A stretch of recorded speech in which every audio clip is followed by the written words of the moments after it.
Ang video na ito ay tungkol sa kasaysayan, logika, at mga krimen ng pinakamapanganib na grupo ng mga hacker sa buong mundo. Sila ay nagkaroon ng maraming pangalan, Hidden Cobra, Guardians of Peace, Nickel Academy, ngunit ang kanilang pinakasikat na pangalan ay ang Lazarus Group. Ang Lazarus Group ay aktibo simula pa noong taong 2000. Sila ay nagsabotahe ng mga ospital, nakapasok sa mga movie studio, nagnakaw sa mga bangko, nagdestabilisa ng mga gobyerno, at kamakailan lamang ay isinagawa ang pinakamalaking cryptocurrency na pagnanakaw na naitala. Ngunit ang mga pag-ataking ito ay hindi basta-basta. Bawat isa sa kanila ay nagtuturo sa isang hindi inaasahang pinagmulan. Sa karamihan ng tao, ang Hilagang Korea ay tila isang mahiwaga at mahirap na bansa kung saan ang mga tao ay nahihirapan sa pangunahing pangangailangan, kulang ang kuryente, at halos walang akses sa internet. Ngunit para sa mga awtoridad, iba ang nakikita nila, isang bansa na tahanan ng pinaka-organisado, walang uurong, at mapanganib na grupo ng mga hacker na suportado ng estado sa buong mundo. Ngunit paano? Paano nabuo ng Hilagang Korea ang pinaka-advanced na cyber army sa planeta? Paano nila sinasanay at ni-recruit ang kanilang mga operatibo? Ano ang kanilang tunay na layunin? Upang maunawaan ang Lazarus Group, kailangan mong lutisin ang isang komplikadong palaisipan. Ang pagsagot sa mga tanong na ito ay nangangailangan ng pagtitipon ng mga palatandaan mula sa dose-dosenang cyber na krimen, mga investigasyon na sumunod, at ang pandaigdigang network ng mga bangko, philanthropist, casino, at maging mga influencer na sumusuporta sa operasyon ng Lazarus Group. Ngunit kapag naipon mo na ang lahat ng clue, mararamdaman mo ang isang bagay na labis na nakababahala.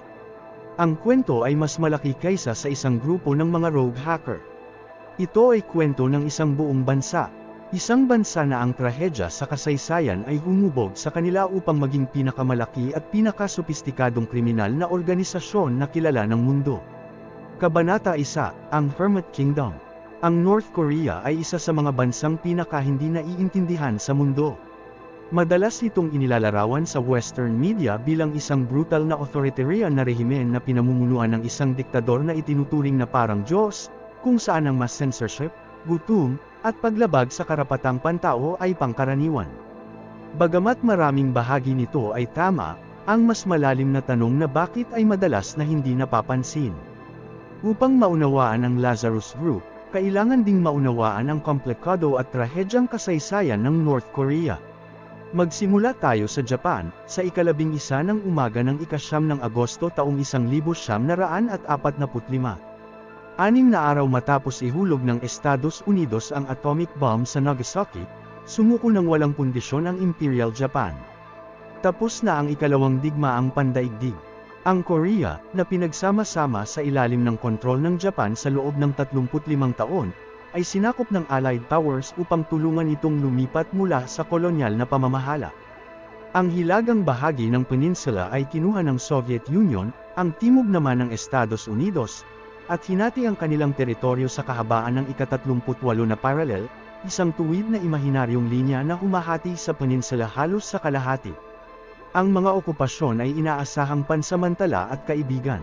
Ang Estados Unidos at Soviet Union ay mga alyado, ngunit nang matapos ang digmaan, magkakaiba ang kanilang pangitain para sa hinaharap. Habang nagmamadali silang palakasin ang kanilang kapangyarihan sa buong mundo, ang Korea ay naiipit sa gitna. Noong 1948, ang ika-38 na parallel ay naging opisyal na hangganan, at ang dating nagkakaisang bansa ay nahati sa dalawang magkaibang bansa, ang Democratic People's Republic of Korea sa hilaga at ang Republic of Korea sa timog. Agad na tumaas ang tensyon sa pagitan nila. Habang tinatanggap ng timog ang kapitalismo, itinatag ng Soviet Union ang komunismo sa hilaga, at pinamumunuan ito ni Kim Il-sung. Si Kim Il-sung ay ibang tao depende sa kung sino ang nagsasalaysay ng kanyang kwento. Ipinapakita siya sa opisyal na North Korean propaganda bilang isang alamat na mandirigmang lumaban sa pananakop ng Japan. Ngunit ayon sa mga tala ng kasaysayan, siya ay isang mandirigma ng paglaban, ngunit higit sa lahat, maaasahan, komunista, at madaling gawing alamat. Ang perpektong puppet para sa Soviet Union. Gayunpaman, may sariling ambisyon si Kim. Mula sa kanyang pag-upo sa kapangyarihan, ginawa niyang pambansang misyon ng North Korea ang muling pagsasama ng buong peninsula sa ilalim ng komunismo. Noong 1950, nagsagawa siya ng biglaang pagsalakay, tumawid sa ika-38 na paralel kasama ang humigit kumulang 75,000 sundalo. Natalo at nataboy ang mga puwersa ng Timog, at naitulak sa isang maliit na sulok ng peninsula. Tila matutupad ni Kim ang kanyang pangarap na muling pag-isahin ang bansa. Ngunit kasing bilis ng kanyang pag-usad, pumasok ang Estados Unidos at nagsagawa ng matapang na kontra-atake sa likod ng mga linya ng kaaway. Sa mga air raid, winasak ng mga Amerikano ang 85% ng mga gusali sa bansa, kabilang ang mga tahanan, ospital, at pinakakritikal, mga pabrika. Pagdating ng Oktubre, ang mga tropa ng US at Timog Korea ay umusad hanggang sa hangganan ng China. Nag-alala ang China sa presensya ng mga Amerikano sa kanilang hangganan, kaya nagpadala ng daan-daang libong sundalo at naitulak pabalik ang linya ng harapan. Pagkatapos ng 2 pang taon ng madugong digmaan at higit sa 2 milyong namatay, naabot ng digmaang Koreano ang isang stalemate. Ang hangganan sa pagitan ng Hilaga at Timog ay halos hindi nagbago, maliban sa tinatawag na demilitarized zone, isa sa pinakamilitarisadong lugar sa mundo. Hanggang ngayon, teknikal, ang Timog Korea at mga kaalyado nito ay nasa digmaan pa rin laban sa North Korea. Sa kaagad na aftermath, ang North Korea ay wasak.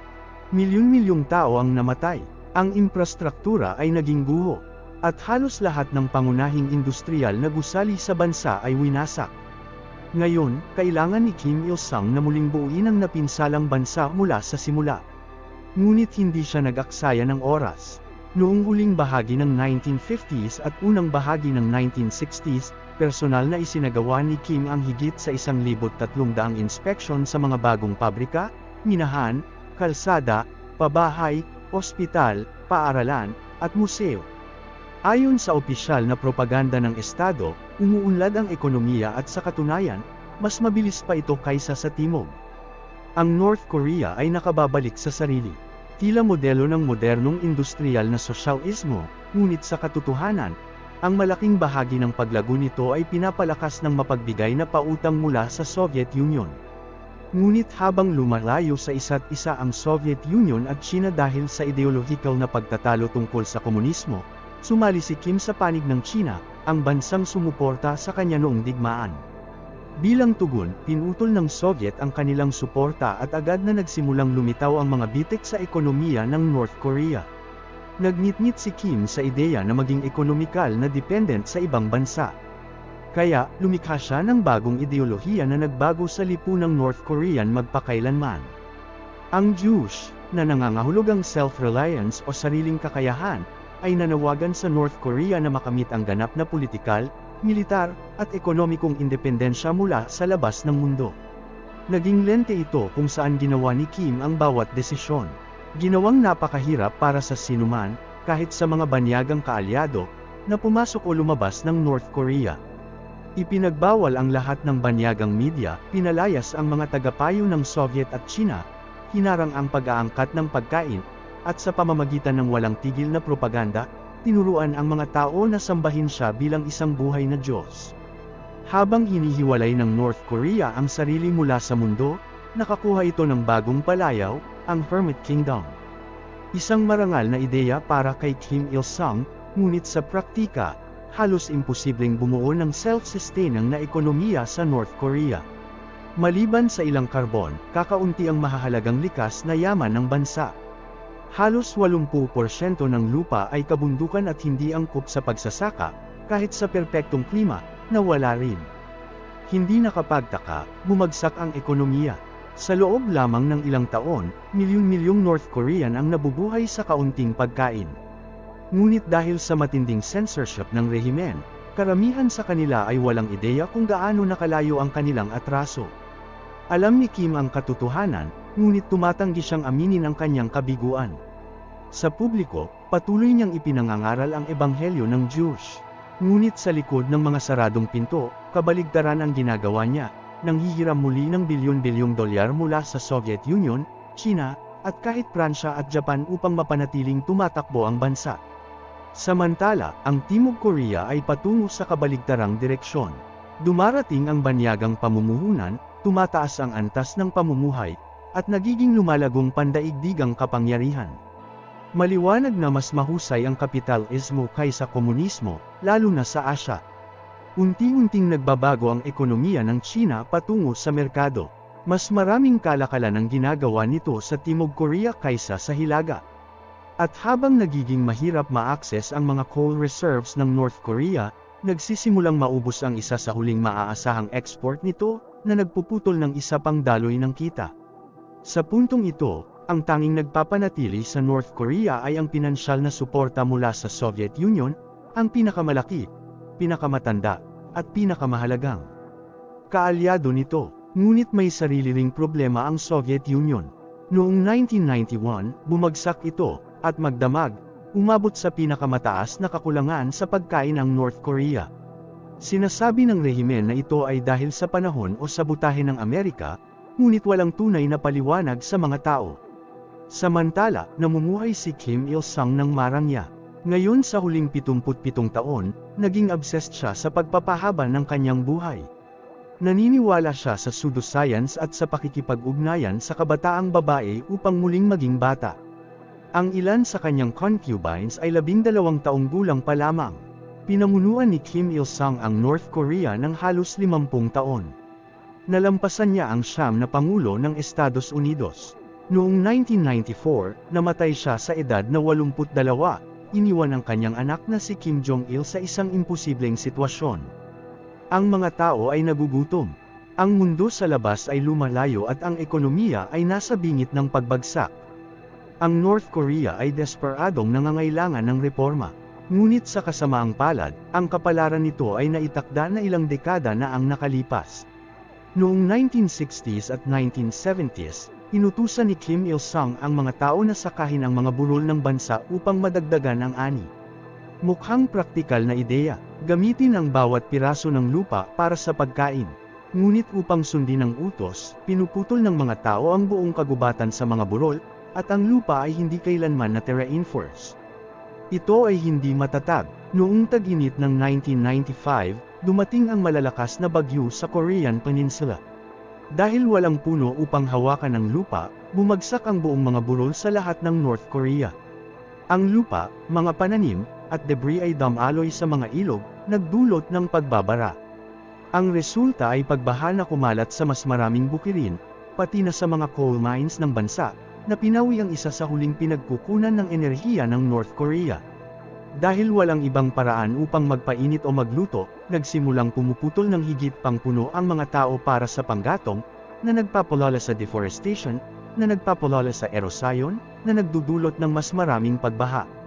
Nang dumating ang mas maraming bagyo, ang malalaking landslide ay naglubog sa buong mga nayon. Daang libong tahanan ang nawasak, nabigo ang mga pananim, nawalan ng kuryente, nabigo ang transportasyon. Ngunit ito ay simula pa lamang.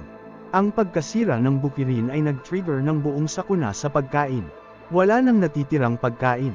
At dahil walang fertilizer o fuel mula sa Russia, kahit ang natitirang bukirin ay hindi magamit. Hindi inilathala ng rehimen ang opisyal na bilang, ngunit tinatayang mula sa independenteng pag-aaral, na sa pagitan ng 240,000 hanggang 3 milyong tao ang namatay dahil sa mga pagbaha at sumunod na gutom. Kahit ang elite ng North Korea ay hindi nakaligtas.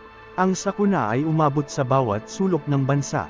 Si Kim Jong-il, bago, walang karanasan, at labis na insecure, ay humaharap ngayon sa pinakamalalang krisis sa kasaysayan ng North Korea. Ngunit ang kanyang tugon ay nagpapalala lamang. Sa desperadong pagpapanatili ng kontrol, natatakot siyang ang anumang senyales ng kahinaan ay magdulot ng rebelyon. Kaya, pinagtutuunan niya ng pansin ang tanging bagay na pinaniniwalaan niyang makakaprotekta sa kanya, ang militar. Kahit na nagugutom ang buong bayan at nauubos ang gamot sa ospital, nakakatanggap pa rin ng bagong armas, bagong recruits, at bagong base ang militar. Hindi hanggang 1998, ilang taon na sa gutom, pinayagan ng North Korea ang World Food Program na pumasok sa bansa. Ang kanilang nakita ay hindi may larawan, mga batang payat na parang kalansay, ghost towns, wasak na bukirin, isang sirang bansa sa bingit ng pagbagsak. At gayunpaman, sa kabila ng utang, gutom, pagbaha, bumagsak na ekonomiya, at labis na paggastos sa militar, gumagana pa rin ang gobyerno, patuloy nilang binabayaran ang bahagi ng kanilang pandaigdigang utang, walang labis na inflation, sa anumang pamantayan, ito ay milagro, walang tunay na ekonomiya ang North Korea, walang export, walang kalakalan, walang industriya, walang kaalyado, dapat ay bumagsak na ang bansa. Ngunit nanatili itong nakatayo, ito ay nagdulot ng isang malaking tanong, paano, sa isang punto sa trahedyang ito o marahil bago pa, nagbago ang North Korea, tumigil itong maging isang sirang diktadura at naging isang bago at kakaibang bagay, hindi mo mapapatakbo ang isang bansa, pandaigdigang network ng hackers, o negosyo ng walang paraan upang subaybayan ang mga bagay. Kabanata 2, ang Super Dollar. Noong 1989, isang tagahawak ng pera sa Central Bank sa Pilipinas ang nagsasaayos ng set ng $100 na perang papel nang maramdaman niya na may mali. Isa sa mga perang papel na nakalista bilang C14342 ay ipinadala sa United States Secret Service para sa karagdagang inspeksyon. Sa simula, mukhang isa lamang itong pekeng pera, tulad ng milyon-milyon na nasa samsam ng US bawat taon, ngunit hindi ito ganoon. Ginamit ng C14342 ang parehong papel, parehong tinta, at nagmula pa sa parehong printing press ng tunay na $100. Dalawa lamang ang pagkakaiba, sa harap may maliit na puwang sa pagitan ng linya at frame ng portrait ni Benjamin Franklin. Sa likod, ang poste ng ilaw ay may bahagyang mas makapal na linya sa base. Ang perang papel ay napakakumpiyansa kaya binigyan ito ng Secret Service ng palayaw na Super Doll. Noong 1993, mas marami pang Super Doll ang nadiskubre, hindi lamang sa Pilipinas, kundi sa Japan, Iran, at Russia. At ito ay nagdulot ng seryosong banta. Kung sapat ang dami ng mataas na kalidad na peke na papasok sa pandaigdigang sistemang pinansyal, maaari nitong sirain ang integridad ng dolyar, magdulot ng kaguluhan sa kalakalan, at makaapekto sa exchange rates. Para sa gobyerno ng US, hindi lang ito problema ng pekeng pera, ito ay usapin ng pambansang seguridad. Kaya noong 1996, ipinakilala nila ang kompletong redesign ng $100 na may 8 bagong security features. Ngunit mabilis ding nakasabay ang mga pekeng pera. Sa loob ng ilang taon, lumitaw ang bagong Super Doll sa merkado, at mas mahusay pa kaysa dati.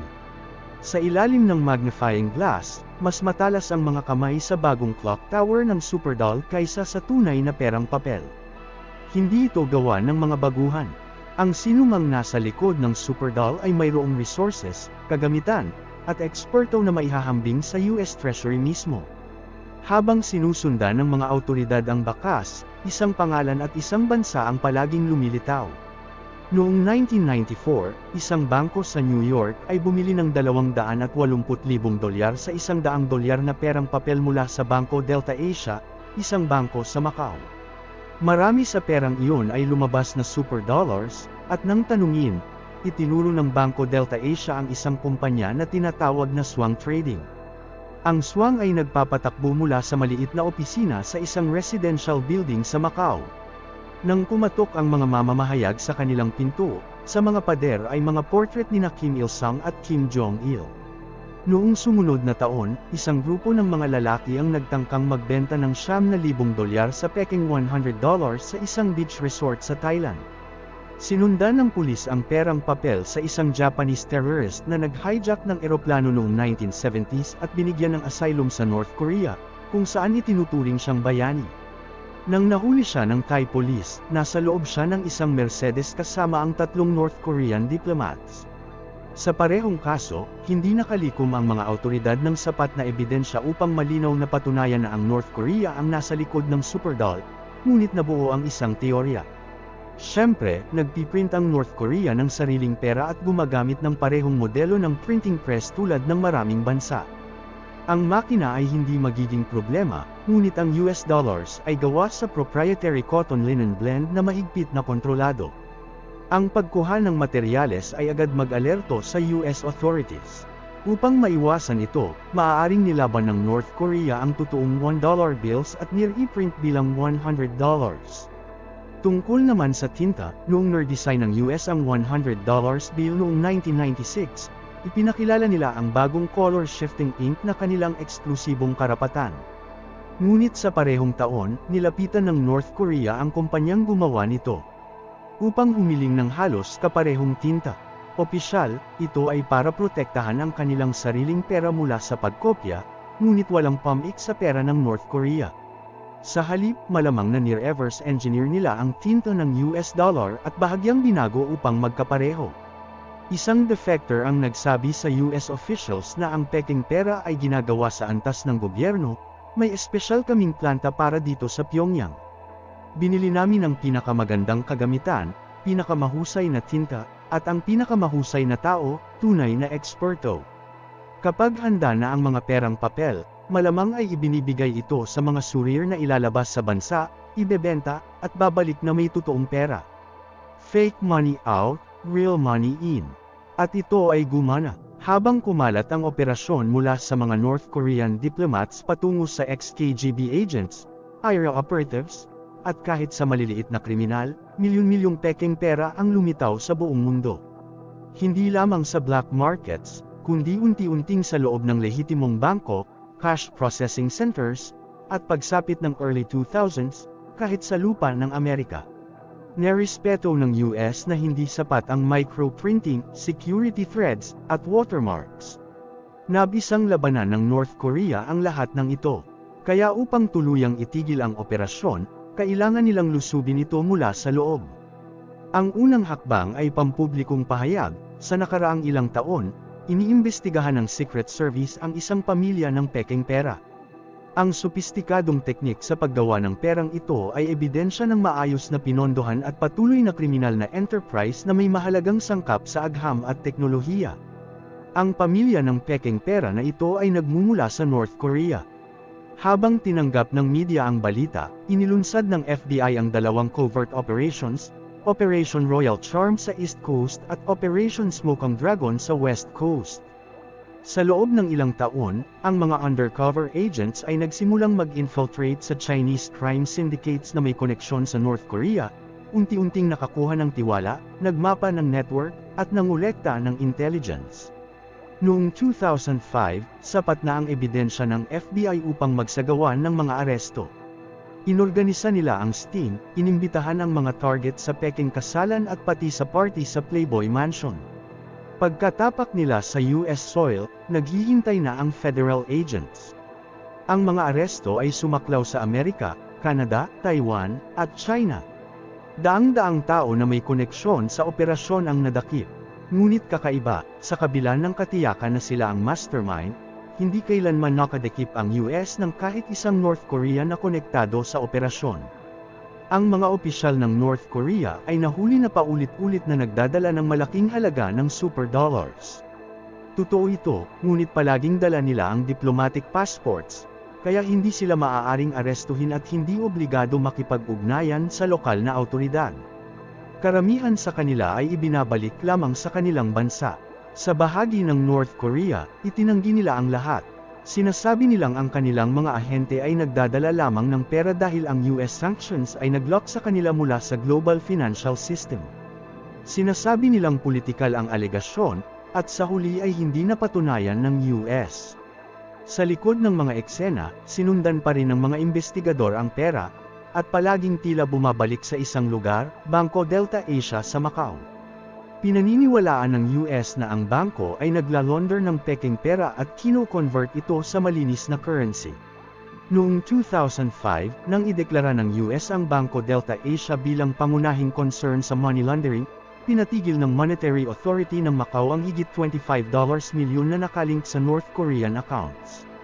Karamihan dito ay pag-aari ng ruling elite ng bansa. Biglang, ang perang iyon ay naging leverage. Noong sumunod na taon, iginiit ng North Korea na sisimulan nilang parusahan ang mga counterfeiters na labis na ironic dahil sa akusasyon ng US. Ngunit hindi matatawaran ng isang bagay, walang bagong variant ng superdoll ang nadiskubre mula noong 2008 sa pagkawasak ng criminal network at pag-freeze sa laundering fronts.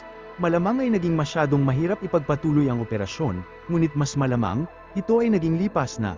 Ngayon, ang pera ay nagiging digital, At sa North Korea, nagsimula ang rehimen na itanong ang ibang tanong, bakit magpiprint pa ng peking pera kung maaari na lang itong nakawin? Kabanata 3, isang di inaasahang sandata. Hindi talaga nakabangon ang North Korea mula sa pagbagsak ng Soviet Union at sa nakapinsalang pagbaha noong 1995. Kaunti lamang ang ginawa ni Kim Jong-il upang buhayin muli ang mga sirang industriya ng bansa. Kaya sa pagitan ng taong 1990 at taong 2000, ang ekonomiya ay lumiit ng higit sa 25%. At pagsapit ng 2006, ang karaniwang North Korean ay kumikita lamang ng $1.18 bawat taon, mga 117 beses na mas mababa kaysa sa karaniwang kita ng South Korean. Sa buong panahong ito, umaasa ang rehimen sa halos perpektong peking US bills upang pondohan ang pamahalaan at marangyang pribadong buhay ni Kim Jong-il. Ngunit matapos gulo ang operasyon ng super doll ng FBI, natagpuan ng North Korea ang sarili sa pamilyar na sitwasyon, walang pera, isolated, at desperado para sa foreign currency. Ayon Iko, ang kanilang susunod na solusyon ay nagmula sa isang bagay na palaging kinatatakutan ng rehimen. Sa kalagitnaan ng 1990s, habang nagsisimulang kumalat sa buong mundo ang internet, gumawa si Kim Jong-il ng isang sinadyang pagpili. Kakakakuha pa lamang niya ng kapangyarihan at ang bansa ay nasa bingit ng nakapinsalang tagutom. Kung makakakomunikasyon ng mga North Koreans sa isa't isa, o mas masahol, sa labas ng mundo, malalaman nila kung gaano na sila kalayo ang naantala. Para sa kanya, ang konektadong populasyon ay mapanganib. Kaya pagsapit ng kalagitnaan ng 2000s, habang nirevolusyon ng internet ang mga bansa sa buong mundo, ang North Korea ay hindi isa sa kanila. Sa halip na sumali sa global internet, nagtayo sila ng isang closed government-controlled internet, isang mahigpit na limitadong sistema na nakalaan lamang sa state-approved educational content para sa piling paaralan at institusyon. Karamihan sa mga mamamayan, gayunpaman, ay hindi rin makakagamit nito. Para sa labas ng mundo, ito ay isa na namang halimbawa ng brutal na rehimen na kumokontrol sa kung ano ang makikita, maririnig, at malalaman ng mga tao. Ngunit sa ilalim nito, may mas malalim at mas masamang nangyayari. Dahil kahit na hindi malayang magamit ng North Koreans ang internet, maaari pa rin silang sanayin upang magamit ito bilang sandata. Pagsapit ng oras na isinara ang counterfeiting operation ng North Korea, mayroon na silang maliit ngunit lumalaking grupo ng mga bihasang cyber operatives na gumagawa ng pera para sa rehimen. Wala pa silang inilunsad na atake, ngunit malapit na itong mangyari. Ang unang kilalang cyber attack ng North Korea ay naganap noong Hulyo taong 2009. Sa loob ng ilang araw, ang Operation Troy, tulad ng huling pinangalanan, ay nagpatigil sa 12-dosenang website ng pamahalaan ng Amerika at South Korea gamit ang Distributed Denial of Service Attack, o DDoS. Ang teknik ay epektibo ngunit matigas. Pinuno ng hackers ang mga target na website ng libu-libong peking request, na nag-overwhelm sa mga ito ng sobrang traffic kaya ang sinumang ordinaryong tao na gustong gamitin ang mga ito ay hindi makapasok. Ngunit sa sandaling tumigil ang traffic, bumalik sa online ang mga site. Ang DOS attacks ay hindi teknikal na itinuturing na hakang dahil hindi binasag ang mga website, kundi na overwhelm lamang ng dami. Sa mga sumunod na taon, patuloy na sinusubok ng North Korea ang kanilang kakayahan. Sa bawat bagong target, mas nagiging matapang at sophisticado ang kanilang atake, hanggang sa makatawid sila ng bagong hangganan ilang taon pagkatapos. Noong ika-20 ng Marso taong 2013, 32,000 computer sa 2 pangunahing bangko sa South Korea at 3 sa pinakamalalaking TV broadcasters ng bansa ay biglang nag-shutdown. Umabot ng ilang linggo bago maayos ang mga computer. Ngunit sa puntong ito, nakaranas na ng maraming DOS attacks ang South Korea kaya ang balita ay nauwi sa headlines isang araw at nakalimutan kinabukasan. Sa labas ng Seoul, halos walang nakapansin. Ngunit sa pagkakataong ito, may kakaiba. Mabilis na natuklasan ng mga investigador sa South Korea na hindi ito simpleng DOS attack. Mas malalim ang target ng mga attackers, ang Master Boot Record o MBR ng bawat makina. Ang MBR ay parang ignition switch ng computer. Sinasabi nito sa makina kung paano buksan, saan hahanapin ang operating system, at paano ma-access ang memory nito. Sa pamamagitan ng pag-corrupt nito, hindi lang nila binaha ang mga website, na-infiltrate nila ang libu-libong computer, na-rewrite ang code, at effectively ay na-break ang mga ito. Ang operasyon na ito ay naging kilala bilang Dark Soul. At gayunpaman, kakaiba, hindi ito nagpatuloy. Hindi sinubukang magnakaw ng pera ang hackers. Hindi rin nila inaccess ang classified files. Hindi nila punaralisa ang infrastruktura ng South Korea. Natuklasan pa nga ng mga investigators na ang parehong teknik ay maaari sanang gumana sa military systems ng South Korea. Ngunit sa halip pinatay lamang ng hackers ang lahat at tumigil. Marahil natakot sila sa paghihiganti. Siguro sinusubok pa nila ang hangganan. O baka may mas malaking plano sila. Anuman ito, malinaw ang isang bagay. Nang sinuri ng investigators ang digital trail sa likod ng Operation Troy at Dark Soul attacks, palaging bumabalik ito sa North Korea. Ang kakayahan ng rehimen sa cyber warfare ay hindi na primitive. Lalo itong naging matalim, matalino, mas precise, at mas ambisyoso. Ngunit para kay Kim Jong-un, ang batang, hindi pa subok na leader ng North Korea, ang susunod na atake ay hindi magiging estratehiko. Personal ito. Kabanata 4, ang panayam. Nang namatay si Kim Jong-il noong 2011, ang kanyang bunsong anak, na 30 taong gulang lamang, ang itinalagang pinakabagong supreme leader ng North Korea. Ngunit may problema si Kim Jong-un. Hindi siya ang mitikong bayani ng digmaan tulad ng kanyang lolo, o ang bihasang estadista na naging ama niya. Bata pa siya, walang karanasan, at sa maraming tao, medyo mukhang bata pa ang kanyang mukha. Kaya upang mapanatili ang kapangyarihan, ginawa ni Kim ang isang bagong imahe para sa kanyang sarili. Ipinakita niya ang sarili bilang isang visionary, isang modernizer na forward-thinking na maghahatid sa North Korea sa isang bagong panahon, hindi sa pamamagitan ng pagbabalik sa nakaraan, kundi sa pamamagitan ng pagtanggap sa hinaharap. Ang imaheng ito ay hindi lamang PR para kay Kim. Ito ay tungkol sa kaligtasan. Dahil kung pagtatawanan siya ng mundo, o mas masahol, ng kanyang sariling tao, maaaring magsimulang hamina ang kanyang kapangyarihan. Kaya nang lumabas ang balita na isang pangunahing Hollywood studio ang gumagawa ng pelikula tungkol sa literal na pagpatay sa kanya, wala siyang ibang pagpipilian kundi tumugon. Noong 2014, naghahanda ang Sony Pictures Entertainment para sa pagpapalabas ng The Interview, isang komedya tungkol sa dalawang mamamahayag na ni-recruit ng CIA upang patayin si Kim Jong-un. Para sa mga filmmaker na sina Seth Rogen at James Franco, isa lamang itong karaniwang komedya. At habang alam ng mga executive ng Sony na kontrobersyal ang plot, binigyan nila ito ng green light. Ngunit para sa North Korea at sa kanilang bagong supreme leader, labis na nakakasakit ang pelikulang ito. Matapos ay anunsyo ng Sony ang The Interview, nagpadala ang embahador ng North Korea ng liham sa United Nations na tinutukoy ang pelikula bilang walang kakubaylang pagsuporta sa terorismo at isang kilos ng digmaan. Inisip ng Sony na ito ay walang kabuluhang banta, kaya gumawa lamang sila ng ilang minor edits sa ending, ngunit nagpatuloy sa pagpapalabas. Sa ika-25 ng Setyembre taong 2014, nakatanggap ng email ang isang empleyado ng Sony tungkol sa isang paparating na advertising campaign. Nang i-download niya ang kalakip na files, tila wala namang kakaiba. Ngunit sa loob ng files, may nakatagong linya ng malicious code, isang lihim na backdoor sa mga sistema ng Sony. Ito ay isang phishing attack, isang klasikong teknik kung saan nagpapadala ang hackers ng peking mensahe na may infected files upang linlangin ang tao na i-download ang mapanganib na software.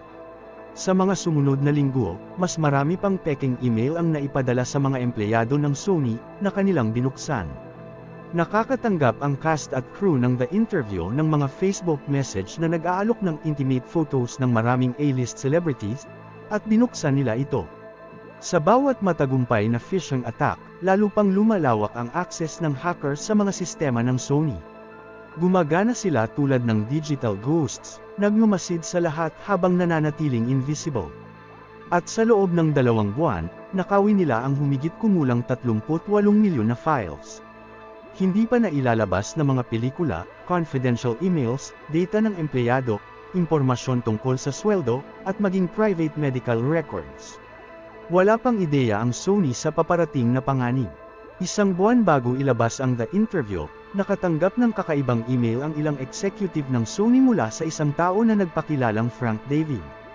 Nakasaad sa email, nagkaroon kami ng malaking pinsala sa Sony Pictures. Ang kompensasyon para dito, nais namin. Bayaran ang pinsala o ang Sony Pictures ay babagsak ng buo. Kilala nyo kami ng mabuti. Hindi kami maghihintay ng matagal. Mas mabuting kumilos kayo ng matalino. Inisip ng mga executive na ito ay kalokohan lamang. Ngunit ilang linggo pagkatapos, nang buksan ng mga empleyado ng Sony ang kanilang computer sa umaga ng ika-24 ng Nobyembre, sa halip na karaniwang login screen, nakita nila ito, isang pulang bungo na may nakakatakot na mga mata at mensahe. Binigyan na namin kayo ng babala, at ito ay simula pa lamang.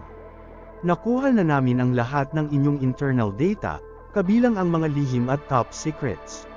Nilagdaan ang mensahe bilang #GopGuardians of Peace.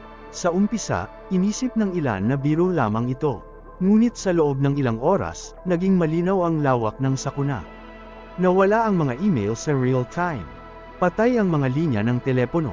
Isa-isang na-freeze at nag-shutdown ang mga computer sa buong kumpanya. Nagmadali ang IT-team ng Sony na putulin ang network, ngunit huli na. Ang atake ay napakakomprehensibo na ang CEO ng Sony Pictures ay kinailangan gumamit ng lumang telepono na natagpuan niya sa bahay. Nakipagkomunika ang mga executive gamit ang kanilang personal Gmail accounts, at ang mga empleyado ay nakapila sa parking lot upang makatanggap ng handwritten paychecks. Kahit ang kafe ng studio ay hindi makapagproseso ng credit card payments. Sa isang araw, isa sa pinakamakapangyarihang studio sa Hollywood ay naibalik sa Stone Age, at nagsisimula pa lamang ang hackers. 5 araw matapos ang breach, nakatanggap ang ilang media outlets ng anonymous emails na may link sa nakaw na data ng Sony. Sa atake ng mga bihasang hackers na nagsisilbi sa interes ng, isa sa pinakamalaking kaaway ng Amerika. Ngunit ang mga hackers ay strategic. Sa halip na ilabas ang lahat ng files ng sabay, sinimulan nila sa pagpapalabas ng mga pelikula na hindi pa napapanood sa mga sinehan, na agad nagdulot ng pinsala sa pananalapi ng Sony. Ngunit ito ay paunang babala lamang. Noong unang bahagi ng Disyembre, inilabas nila ang financial records ng Sony, kabilang ang sweldo ng bawat top executive at pangunahing Hollywood star na nagtatrabaho sa studio. Ipinakita ng leaks ang malalaking agwat sa sahod sa pagitan ng kalalakihan at kababaihan, puting empleyado at mga taong may kulay. Kaya ang social media ay sumabog sa mga komento laban sa Sony. Ngunit dahil patay ang kanilang communication systems, halos imposible ang koordinasyon ng tugon. Ilang araw pagkatapos, inilabas nila ang humigit kumulang 5,000 email mula kay Amy Pascal, pangalawa sa command ng Sony at isa sa pinakamakapangyarihang babae sa Hollywood. Tinawag niya si Angelina Jolie bilang talentless, spoiled brat at nagbiro tungkol sa kung paano siguradong pinapanood lang ni President Obama ang mga pelikula na may black leads. Samantala, halos 4,000 kasalukuyan at dating empleyado ng Sony ang na-expose ang pribadong impormasyon. Lahat mula sa social security numbers, medical records, at performance reviews. Ngunit noong ika-16 ng Disyembre taong 2014, naglabas ang hackers ng mensahe na ginawa itong higit pa sa isang corporate hack.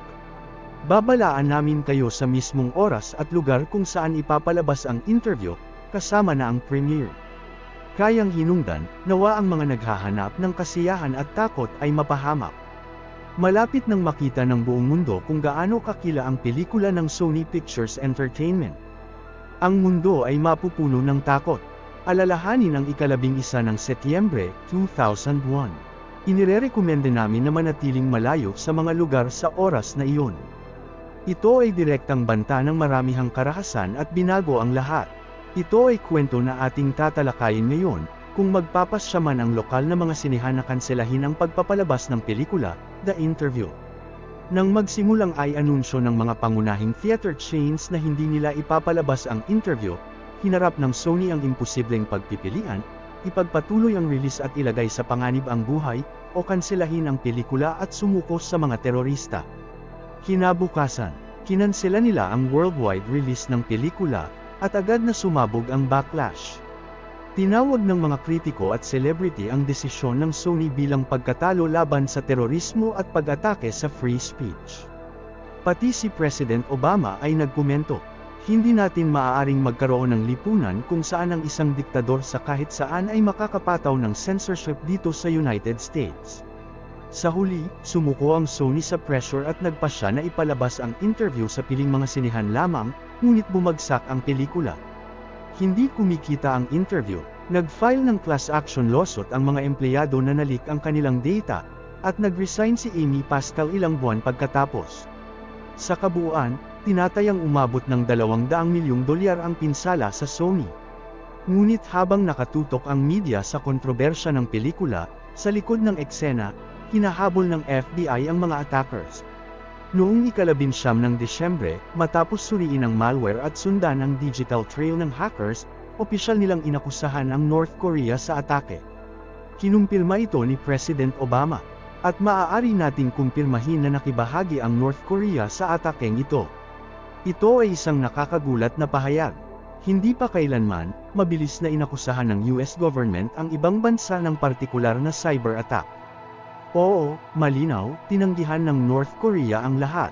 Tinawag nila itong mabigat na political provocation at sinabing ang hack ay tama lamang at gawa ng mga taga-suporta at sympathizer ng North Korea. Ngunit ang ebidensya laban sa kanila ay nakakahimo. Ginamit muli ng hackers ang code mula sa nakaraang kampanya. Ginamit muli ang mga email address at social media accounts mula sa ibang North Korean operations.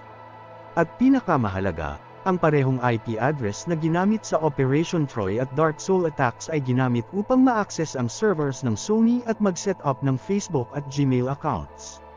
Ang mga hackers mula sa mga kampanyang ito ay gumagamit ng iba't ibang pseudonyms. Ang Whois Team, ang bagong romantic cyber army.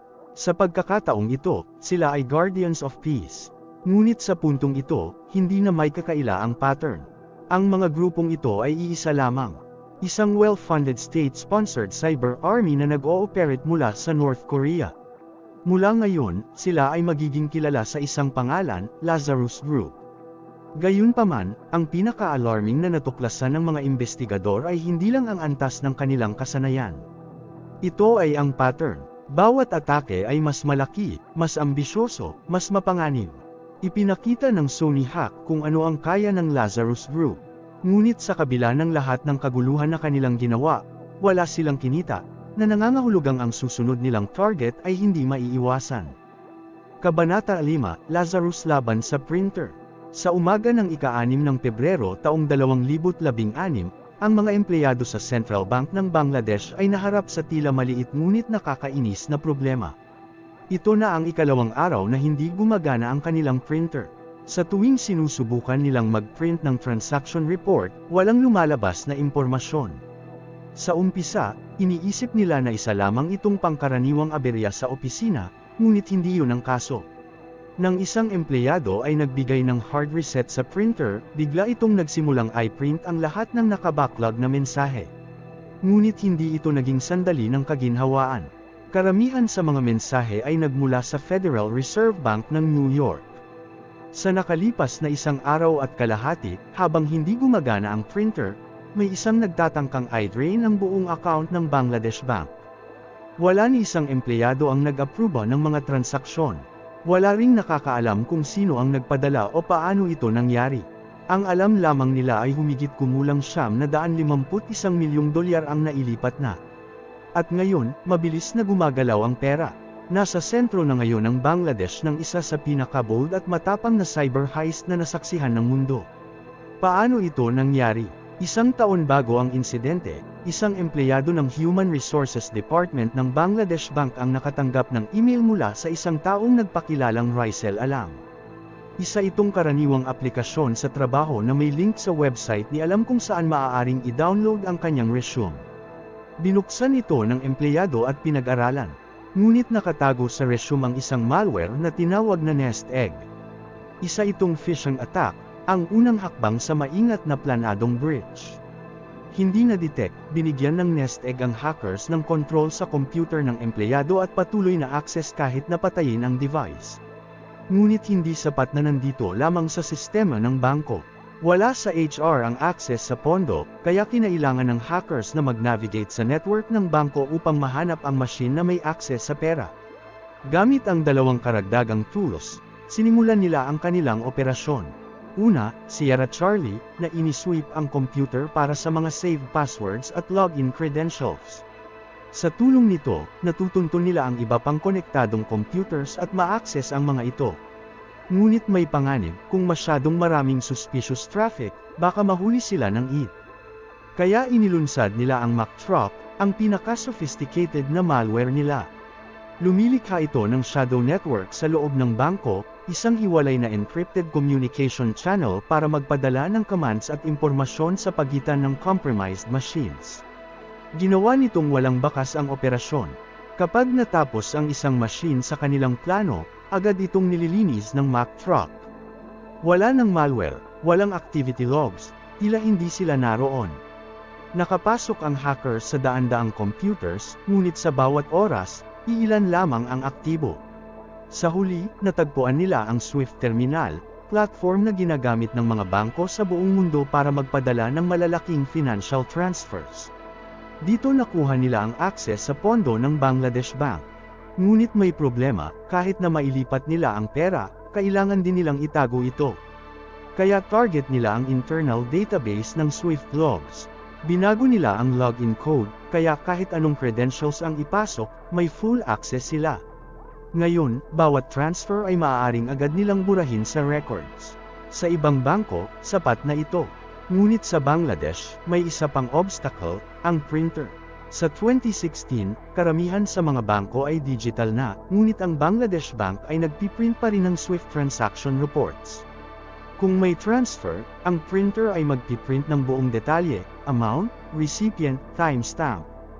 Kahit naburahin ang digital trail, makikita ito sa printer. Sa halip na sirain ang printer, gumawa ang hackers ng mas matalino. Binago nila ang Swift software para ang lumalabas sa printer ay puro zeros.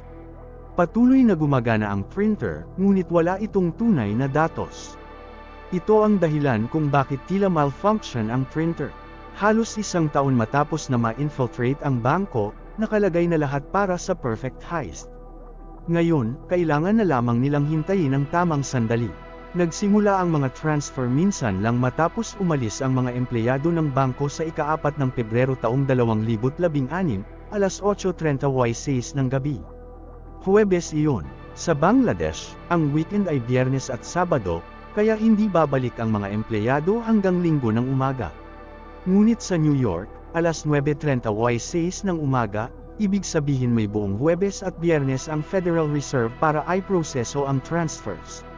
Siyempre, nag-alala ang Fed nang matanggap ang instructions na i-drain ang buong account. Gumamit sila ng Swift system para kontakan ang Bangladesh Bank. Ngunit dahil offline ang printer, walang nakakita sa mga mensahe. Hanggang Sabado ng hapon, na-reset ang printer at nagsimulang lumabas ang mga nawawalang mensahe. Agad na tinawag ng Bangladesh Bank ang Fed, ngunit weekend na sa New York, sarado na ang opisina. Nawala na ang pera. Mas lalo pang komplikado, ipinadala ng hackers ang pera sa Pilipinas, isang sadyang piniling destinasyon. Magkaibang time zones, kultura, at bansa, ginawa nilang 5 araw na window ang isang simpleng weekend. Sa Pebrero 4 hanggang 8, 2016, ninakaw nila ang humigit kumulang $951 milyong. Ngunit hindi naging perpekto ang plano. Sa 35 unang transaksyon, nagkamali sila sa isa, ipinadala ang $20 milyong sa isang Sri Lankan NGO na Shalika Foundation, ngunit mali ang spelling ng foundation. Na-flag ang transaction at naibalik ang pera. Ngunit ang natitirang $931 milyong ay patuloy na ipinadala sa Pilipinas sa RCBC Bank, gamit ang 4 na accounts na peke at may tig ₱500 lamang. Dito, sinalpok sila ng isang kakaibang pagkakataon, ang branch na kanilang pinili ay nasa Jupiter Street. Hindi kaugnay sa kanilang plano, ngunit ang Jupiter ay pangalan din ng isang Iranian shipping vessel na nasanction ng US. Ang anti-money laundering system ng Fed ay nag-trigger ng alert. Kaya, in-review ng Fed ang lahat ng 34 na transaksyon. Sa huli, 4 lamang ang nakapasok sa Pilipinas. Dito na ipadala sa isang money-changing firm, na convert sa Philippine pesos, at ipinasok sa mga kasino, na noon ay hindi pa sakop ng anti-money laundering laws. Sa huli, mula sa $951 milyon, nakuha ng hackers ang $81 milyon. Opisyal na iniuugnay ang Bangladesh Bank heist sa Lazarus Group. Natuklasan ng investigador na parehong IP address, phishing infrastructure, at malware mula sa Sony Hack, Operation Troy, at Dark Soul ang ginamit. Ngayon, malinaw na natutunan ng Lazarus Group, hindi mo kailangan ng armas o hukbo para manako ng bansa. Ngunit sa kanilang susunod na atake, hindi na lamang isang bansa ang target nila, lahat ay magiging target nila.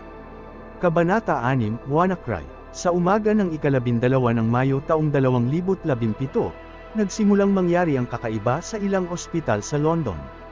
Sa buong lungsod, biglang namatay ang mga computer screen. Tumigil ang mga CT scanner at MRI machines. Hindi tinanggap ang mga pasyenteng hindi kritikal. Daan-daang pasyente na may kanser ang naantala ang kanilang mga paggamot. At ang mga ongoing surgeries ay kinailangang ipagpatuloy ng wala ang digital records. Biglang lumitaw ang pulang screen na may nakakatakot na mensahe. Oops! Your files have been encrypted. Maybe you're busy looking for a way to recover your files, but do not waste your time. Nobody can recover your files without our decryption service. Kasama rito ang drop-down menu na may bayad na instruction sa 28 wika. Hiniling ng mga attackers ang ilang daang dolyar sa Bitcoin upang ma-unlock ang computer. Kung hindi mabayaran sa loob ng 3 araw, madodoble ang ransom. Pagkalipas ng 1 linggo, permanenteng buburahin ang data. Ngunit hindi lamang ito nangyari sa mga ospital, at hindi lamang sa London. Sa buong mundo, mula sa German railway companies hanggang sa Russian banks, libu-libong tao ang nakakita ng parehong pulang screen. Sa pagtatapos ng araw, higit sa 230,000 Windows computers sa mahigit 150 bansa ang na-infect. Isa ito sa pinakamalaking ransomware attack sa kasaysayan. Paano mo nahack ang higit sa 200,000 computer sa isang araw? Bawat computer ay may tinatawag na ports, mga digital na pintuan na nagpapahintulot sa komunikasyon sa network. Kung bukas ang isang port, maaaring magpadala ng code ang ibang computers. Isa sa mga port na ito, port 445, ay kadalasang bukas by default. Sa ilang machine, ito ay public-facing sa World Wide Web, ibig sabihin, kahit sino ay maaaring magpadala ng code dito kung alam nila paano. Karamihan sa malware ay nangangailangan ng tao na magbukas ng infected file o link. Ngunit ito ay virus. Kapag na-infect, ay scan nito ang buong network at hahanapin ang iba pang vulnerable machine sa port 445. Paulit-ulit itong magre-replicate, at mas maraming konektado ang network, mas mabilis ang pagkalat. Ito ang dahilan kung bakit sobrang apektado ang UK's National Health Service.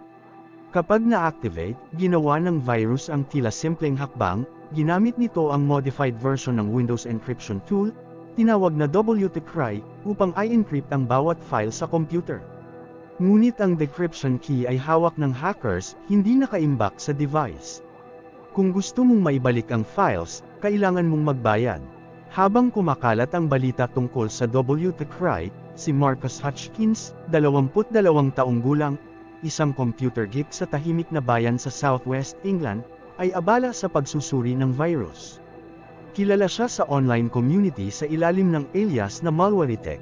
Nang i-download niya ang WTCry code, napansin niya ang kakaiba. Bago i-infect ang isang bagong target, sinusubukan nitong i-ping ang isang website na may random na domain name na hindi rehistrado. Kung offline ang website, magpapatuloy ang virus. Kung online, hihinto ito. Nang tingnan ni Hutchins ang domain, napansin niyang walang nagmamay-ari. Binili niya ito sa halagang £10. Naka-live server na ito at bigla, huminto ang WTCry outbreak. Marami ang nagtaka kung bakit may ganitong fail-safe sa code. Ayon sa eksperto, maaaring leftover ito sa testing. Ngunit sa tunay na mundo, ito ang nagpahinto sa malawakang pag-atake. Mula sa anonymous blogger, naging global hero si Hutchins. Nakakuha siya ng libu-libong followers, nabanggit sa news outlets, at isang lokal na restaurant ang nag-alok ng libreng pizza sa loob ng isang taon. Ngunit may hindi inaasahan, ilang taon bago ang WannaCry, nakipag-partner si Hutchins sa isang cyber criminal upang gumawa ng banking malware. Ilang linggo matapos niyang patigilin ang virus, siya ay inaresto ng FBI, ngunit dahil tumulong siya sa pagpigil ng isa sa pinakamalaking cyber attacks, pinalaya siya ng walang sentensya matapos maayos ang bail, habang sinisiyasat ng NSA at FBI ang WannaCry code. Natuklasan nilang nanggaling ito sa isang hindi inaasahang lugar, ang Estados Unidos. Matagal nang natuklasan ng NSA ang port 445 vulnerability ngunit itinago nila ito. Kalaunan, ang tulay nakalusot sa leak at nabili sa dark web. Pagdating nito sa kamay ng North Korea, lahat ng senyales ay tumuro sa Lazarus Group. Bagamat na-infect ang higit sa 230,000 computers, ilang daang libong dolyar lamang ang nakuha. Ngunit ang kahanga-hanga ay kung paano nila hinawakan ng pera, Bitcoin transactions, na public sa blockchain, na trace hanggang sa exchange na HitBTC, at pagkatapos ay na-convert sa regular na pera, na parang nawala. Sa Bangladesh heist, ang laundering ay nangangailangan ng buwan-buwan ng operasyon sa cash, gambling rings, at international network. Sa WannaCry, 48 oras lang at mula sa computer lang. Para sa ilang eksperto, ang WannaCry ay hindi pagkabigo, kundi isang test. Natutunan ng Lazarus Group kung paano i-launder ang cryptocurrency at malapit na nilang ipakita ang kanilang galing sa susunod na hakbang. Kabanata 7, Pagiging Digital. Kung ang layunin mo ay magnakaw ng pera sa pamamagitan ng cybercrime, walang mas mahusay na kasangkapan kaysa cryptocurrency. Hindi tulad ng tradisyonal na sistemang pinansyal, ito ay walang hangganan, anonymous, at decentralized. Kaya sa mga taon matapos ang WannaCry, inilipat ng Lazarus Group ang kanilang focus mula sa mga bangko at lumang estilo ng espionage patungo sa digital na ginto. Noong 2017, tinamaan nila ang NiceHash. Sa pamamagitan lamang ng nakaw na VPN password, nakuha nila ang 75 milyong dolyar mula sa Bitcoin wallet ng platform sa loob ng ilang oras. Noong 2020, nakuha nila ang private keys ng ilang KuCoin wallets. Bago pa mapansin ng sinuman, 275 milyong dolyar ang nawala. Noong 2022, pinasok nila ang Axie Infinity, isang crypto-based na laro na may milyon-milyong user. Sa pamamagitan ng pagkompromiso sa internal permissions nito, nailipat nila ang higit sa 600 milyong dolyar mula sa bridge na nag-uugnay sa laro sa Ethereum blockchain. Noong 2023, kinuha nila ang private keys na nakaimbak sa Stake.com servers at tumakas na may dalang 41 milyong dolyar. At noong 2024, sinamantala nila ang kahinaan sa backend API ng Waysharks at tahimik na nakasipsip ng 230 milyong dolyar na crypto. Kapag pinagsama ang lahat ng cryptocurrency theft na iniuugnay sa North Korea mula 2017 hanggang 2024, lumalagpas ito sa 6 na bilyong dolyar. At kung isa sa alang-alang ang pagtaas ng halaga ng mga coin mula noon, maaaring mas mataas pa ang tunay na halaga. Ngunit ang pinaka-nakakabahalang bahagi ay hindi lamang ang halaga ng ninakaw, kundi kung gaano sila kabilis nag-evolve. Sa loob lamang ng ilang taon, mula sa simpleng phishing emails, umabot sila sa custom spyware, multi-layered money laundering schemes, at koordinadong pagsasamantala sa decentralized infrastructure. Handa na sila para sa pinakamalaki at pinakakomplikadong atake nila. Noong ika-4 ng Pebrero taong 2025, isang senior developer ng Safe Wallet ang nakatanggap ng tila magandang oportunidad sa trabaho. Isang recruiter ang lumapit sa kanya sa LinkedIn tungkol sa bagong posisyon. Bilang bahagi ng interview, hiniling sa kanya na kumpletuhin ang isang technical coding challenge na ipinadala bilang downloadable Docker project. In-download niya ito at sinimulang trabahuhan, hindi alam na may nakatagong malicious code sa loob na nagbibigay ng remote access sa kanyang computer, na may access din sa internal infrastructure ng Safe Wallet sa Amazon Web Services. Hindi sinubukan ng hackers na basagin ang password o multi-factor authentication. Sa halip, kinopya nila ang temporary session tokens na automatikong nalilikha kapag naglalogin sa Amazon Web Services. Ginamit nila ang lehitimong access ng developer habang siya ay nakalogin pa. Tahimik nilang inexplore ang cloud systems at nagsulat ng simpleng ngunit mapaminsalang code. Isang zero lang ang pinalitan ng isa. Noong ika-17 ng Pebrero taong 2025, nagsagawa si Ben Zhou, co-founder ng Bybit, ng rutinang paglipat ng Ethereum mula sa offline cold wallet patungo sa online warm wallet. Sinuri niya at ng iba pang authorized signers ang transaksyon gamit ang Safe Wallet. Lahat ay mukhang tama, kaya inaprubahan niya ito. Ngunit sa mismong sandali ng pag-aproba, na-activate ang nakatagong malicious code sa user interface ng Safe Wallet. Ang failed na tinatawag na operation ay tahimik na nabago mula 0 tungo sa 1. Ang maliit na pagbabagong iyon ang nagbigay ng ganap na kontrol sa mga attacker sa wallet ng Bybit. Halos $1.5 bilyong na Ethereum ang nailipat sa hindi autorisadong address.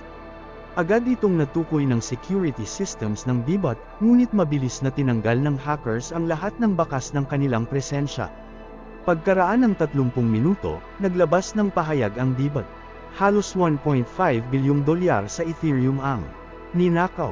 Ngunit may isang bagay na hindi mabubura, ang blockchain. Mabilis na nasubaybayan ng mga crypto investigators ang mga wallet addresses at natuklasang pareho ito sa ginamit sa nakaraang hack. Naglabas ng pahayag ang FBI na ang Democratic People's Republic of Korea ang responsable sa pagnanakaw ng humigit kumulang $1.5 bilyong mula sa Bybit. Ipinapalagay na ang Lazarus Group lamang ang may kakayahang magsagawa nito. Ang ninakaw na pondo ay nasa anyo ng Ethereum utility tokens. Ngunit maaaring i-freeze ang mga ito, kaya agad itong kinonvert ng hackers sa pulong Ethereum. Pagkatapos, hinati nila ito sa 50 wallets na may tig 10,000 ETH bawat isa gamit ang decentralized exchanges. Dahil transparent ang blockchain, ginamit nila ang mixing services upang paghaluin ang pondo sa daan-daang wallets at iba't ibang blockchains, na lumilikha ng komplikadong web ng transaksyon at ibinabalik ang malinis na Bitcoin na walang direktang koneksyon sa orihinal na pagnanakaw. Hanggang ngayon, 62% ng ninakaw na pondo ang tuluyang nawala, 33% ang natutuntun pa, at 5% lamang ang na-freeze. Sa kabuuan, hindi bababa sa $868 milyong ang nakuha ng North Korea mula sa Bybit hack. Ang laki at teknikal na komplikasyon ng heist na ito ang dahilan kung bakit ito ang isa sa pinakamalaking crypto hack sa kasalukuyang panahon. Maraming eksperto ang naniniwalang ang Lazarus Group ang pinakasopistikadong criminal enterprise sa modernong kasaysayan. Ngunit may nananatiling tanong, paano nakapaghuhubog ang isang bansang hiwalay at naghihirap ng mga hacker na ganito kahusay? Sa kabila ng lahat ng pinsalang dulot ng Lazarus Group, maaaring ito ang pinakanakakabahalang bahagi sa lahat. Kabanata 8, ang mabubuti at ang mga masasama. Ang kanilang buong operasyon. Madaling isipin ang mga cyber attack ng North Korea bilang gawa ng mga henyo ng kasamaan na nasa isang lihim na bunker, nagsasagawa ng bilyong dolyar na pagnanakaw sa likod ng kumikislap na mga screen. Sa kasamaang palad, mas komplikado at mas makatao ang katotohanan. Isipin ang isang batang lalaki na lumaki sa North Korea noong kalagitnaan ng dekada 1990. Naalala niya ang sandaling naubos ang bigas sa kanilang baryo, ang panghuhuli ng tutubi para may makain tuwing tag-init, at ang maagang pag-unawa na walang tulong na darating. Ngunit may talento ang batang ito. Madali sa kanya ang mga numero, kaya tahimik siyang nagsumikap, nakakuha ng perpektong marka, at naghintay. Isang araw, bumisita ang isang opisyal ng gobyerno sa kanyang paaralan, sinuri ang listahan ng mga nangungunang estudyante, at inimbitahan siya sa isang espesyal na programang pang-edukasyon na may mas mataas na antas ng matematika. Nagtagumpay siya. Sa edad na 12, naglakbay siya sa ibang bansa upang lumahok sa International Mathematical Olympiad. Sa maikling sandali, nailayan niya ang mundo sa labas. Pagbalik niya sa North Korea, sumailalim siya sa mesensi ng pagsasanay sa computer science. Ipinadala siya sa isa sa mga nangungunang unibersidad sa Pyongyang kung saan pinag-aralan niya ang programming, encryption, at network security. Hindi siya nag-iisa. Libu-libong mahuhusay na bata sa buong bansa ang nasa parehong landas. Iilan lamang ang makakalusot sa huling pagpili. Ang pinakamatalino at pinakatapat ay isinasama sa isa sa dalawang piling programa, ang programang nuclear ng North Korea o ang kanilang cyber army. Ang batang lalaki, ngayon ay isang binata, ay napakatalinong estudyante at nagpapakita ng malaking katapatan sa dinastiyang Kim. Napili siya para sa Cyber Army at itinalaga sa China. Sa sandaling mapasok niya ang sistema, tinatrato siya bilang sundalo sa militar ng North Korea kung saan nakikilahok siya sa mga cyber na pagnanakaw upang mapalakam ng kita para sa rehimen. Hiwalay siya sa natitirang bahagi ng bansa. Nakatira siya sa isang masikip na apartment kasama ang grupo ng iba pang kabataang katulad niya. Isa itong lihim na operasyon na mahigpit na binabantayan ng mga tagapangasiwa ng gobyerno. Gigising siya ng alas 6 ng umaga at pinagtatrabaho ng 15 hanggang 20 oras bawat araw. Tulad ng iba sa kanyang unit, kinakailangan niyang magnakaw ng hindi bababa sa $10,000 bawat taon. Halos lahat nito ay ipinapadala pabalik sa Pyongyang. Kaunti lamang ang natitira sa kanya para mabuhay. Ngunit may kakaibang pribilehyo ang pagiging hacker. May access siya sa bukas na internet. Sa loob ng North Korea, mahigpit na kontrolado ang impormasyon. Ngunit kung gagawa siya ng kapani-paniwalang phishing email at manlilinlang ng mga software engineer upang mag-download ng malware, kailangan niyang maunawaan ang kanilang kultura. Namumuhay ang binatang ito sa isang kabalintunaan. Hiwalay sa lipunan, ngunit nakalubog sa kultura nito, mga gaming forum, banking app, kulturang popular, maging mga iskandalo ng mga kilalang tao. Nanunood siya ng mga pelikulang ipinagbabawal sa kanyang bansa. Nagbabasa siya ng balita. Nakikita niya ang kayamanan at kalayaan na tinatamasa ng iba. Alam niyang nagsinungaling ang kanyang pamahalaan sa kanya. Alam niya ang tungkol sa mga tagutom, propaganda, at korupsyon, at malinaw niyang nakikita kung gaano kalayo ang iniwan ng kanyang bansa. Ngunit sa kabila nito, wala siyang pagpipilian. Ang pagtanggi sa utos ay maaaring magbunga ng pagkakakulong, pagpapahirap, o mas malala pa. Halos imposible ang pagtakas. Kahit magtagumpay siya, ang kanyang mga magulang, lolo't lola, at marahil maging ang kanyang mga anak ay magdurusa sa kaparusahan. Sa North Korea, ang kasalanan ng isang tao ay ipinapasa sa kanyang pamilya, at kailangang pagbayaran ng 3 henerasyon pagkatapos niya. At sa kabila ng lahat ng kanyang nakita, sa huli, tahanan pa rin niya ang North Korea. Ngunit kahit sa mahigpit na sistemang ito, may iniaalok pa ang Cyber Army sa binata, pag-asa. Mahigpit na hierarkikal ang lipunan ng North Korea. Sa pamamagitan ng sistemang tinatawag na Sunbon, tinutukoy ng rehimen ang lahat mula sa rasyon ng pagkain ng mamamayan hanggang sa kanilang edukasyon at kung saan sila maaaring manirahan. Hinahati nila ang mga tao sa 3 pangunahing uri, core, wavering, at hostile, na may 12 ng subkategorya. Dahil nakabatay ang Sunbon sa kasaysayan ng katapatan ng iyong pamilya sa dinastiyang Kim, halos imposible ang umangat. Ngunit may ilang exception. Kung magaling ka sa palakasan, sa sining, o sa computer science, maaaring magbukas ang pinto. Mabigat at moral na kaduda-duda ang buhay bilang hacker, ngunit para sa binata, may kapalit itong mas magandang rasyon, mas maayos na tirahan, at maging pagkakataon na mailipat ang kanyang pamilya sa mas magandang bahagi ng Pyongyang. Kaya nananatili siya, patuloy siyang nagtatrabaho, namumuhay siya ng kakaibang dobleng buhay, isang paa sa ika-21 siglo, at ang isa ay nakakulong sa isang malupit na diktador na gumagawa ng maruruming gawain ito. Nakikita niya ang katotohanan, ngunit natuto siyang umiwas ng tingin. Isa siyang bihasang programmer, isang tapat na sundalo, at isang bilanggo sa diwa kung hindi man sa pangalan. Ang mga operatiba ng Lazarus Group ay hindi mga utak ng kasamaan. Sila ay mga matatalinong bata na pinili mula pagkabata, sinanay sa disiplinang militar, at nakakulong sa isang sistemang walang tunay na pagpipilian. Ang kanilang mga talento ay maaaring nakapagtayo ng mga kumpanya, nakapagpagaling ng mga sakit, o nakapagpaunlad ng agham. Sa halip, ginawa silang sandata, pinilit na pagsilbihan ng isang tiwaling rehimen na ginagamit sila upang mapanatili ang sarili nitong kapangyarihan. Isa itong trahedya, ngunit pagdating sa North Korea, hindi kailanman ito kasing simple ng mabubuti laban sa masasama. Sa kabuuan, nakita natin ang isang mapanganib na padron. Taon-taon, lalong lumalaki, tumitindi, at nagiging mas sophisticado ang mga pag-atake ng Lazarus Group. Mag-subscribe para mga susunod pang kabanata. Maraming salamat.